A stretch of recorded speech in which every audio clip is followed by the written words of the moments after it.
ഈ വീഡിയോ അവസാനം വരെ കാണണം കേട്ടോ. ഞാനൊരു കാര്യം പറയാം ലാസ്റ്റ്. ഈ കഥ നടക്കുന്നത് കേരളത്തിലെ ഒരു കൊച്ചു ഗ്രാമത്തിലാണ്.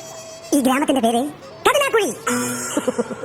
ഞണ്ടുകളും വണ്ടുകളും തെണ്ടുകളും ഞുണ്ടുകളും കുണ്ടുകളും തൊണ്ടുകളും മണ്ടയില്ലാത്ത തെങ്ങുകളും മണ്ടപോയ വാഴകളും അണ്ണാന്റെ ആക്രമണത്താൽ അവശരായ കൊക്കോ മരങ്ങളും പട്ടമരത്ത് ബാധിച്ച് വെറും താങ്ങുവരെ കൊണ്ട് മാത്രം താങ്ങി നിൽക്കുന്ന റബ്ബർ മരങ്ങളും മീൻ രോഗത്താൽ പൊറുതിമുട്ടി കുട്ടനാട്ടിൽ നിന്നും കുടിയേറി പാർത്ത കാരികൂരി കരിമീൻ കുഞ്ഞുങ്ങളും ഒരിച്ചു പ്രാണവായുവിന് വേണ്ടി മുങ്ങിപ്പൊങ്ങിത്താറുന്ന നാടൻ ജലാശയങ്ങളും ഈ നാടിന്റെ മാത്രം പ്രത്യേകതയാണ്. ഇങ്ങനെയുള്ള ഈ നാടിന്റെ അവസ്ഥ തന്നെയല്ലേ ഇപ്പോഴത്തെ ഇന്ത്യയുടെ അവസ്ഥ.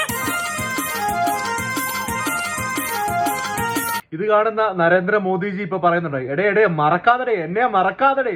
ഇത്രയും നാളെ എന്തെങ്കിലും വന്നു കഴിഞ്ഞാൽ എന്റെ ഫോട്ടോ അല്ലാടാ നീയൊക്കെ പൊക്കി പിടിച്ചോട്ട് നടന്നേ. ഇപ്പൊ ട്രെൻഡ് മാറി ഉടനെ കാവിക്കൊടി പിടിച്ച നമ്മുടെ ശാഖാമാതാനെ പിടിച്ച് ഇതിന്റെ മുന്നിൽ കയറ്റി വെച്ചല്ലോടാ.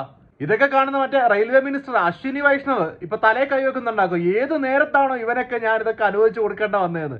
കൂട്ടത്തിൽ മുകേഷ് പറയുന്ന ഡയലോഗും കൂടെ, പുല്ല് വിലയല്ലേടാ നീയൊക്കെ തരുന്ന എനിക്കെന്നുള്ള ആ ഒരു ഡയലോഗും കൂടെ. എന്തായാലേ അവസ്ഥ. ചുമ്മാതാണോ കേരളത്തിൽ ഇവനെയൊക്കെ വില കൊടുക്കാത്തത്?